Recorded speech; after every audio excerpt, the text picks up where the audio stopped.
কারণ আমি তো জানতাম না যে ও আমার মেয়ের জামাই, ঠিক আছে। ও প্রবাসে থাকে, আমি ফেক আইডি খুলে 18 বছর 15 বছর মেয়েদের মানে ছবি দিয়ে, মানে আমার তো স্বামী নেই, কারণ আমি তো বয়স বেশি, এটা ঠিক আছে, মন তো আর বুড়া হয় নাই, সেজন্য আমি টাইম পাস করতাম। তো আমি তো আর জানি না যে আমার মেয়ের স্বামী। এখন দেশে এসে দেখি আমার মেয়ে। সেই ব্যক্তি দেশে ফেরার পরে দেখলেন যে সে আপনার আপন মেয়ের জামাই, এখন এটা ভাবতে গেলে আপনার অনুভূতি কি হচ্ছে? ভাবতে গেলে তখন লজ্জার বিষয়। মানুষের শুনলে তো আমারই খারাপ করবো, আর আমি যে ফোনে কথা বলতাম এটা তো বাইরে মানুষ জানতো না।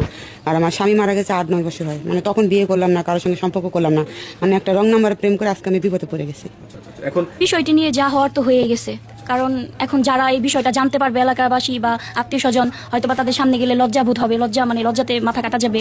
এখন এখানে আমি দেখতেছি যে মানে ওরাও মারতেও পারতেছি না, ওরাও মারতে পারতেছি না, মা লাগে জামাই লাগে।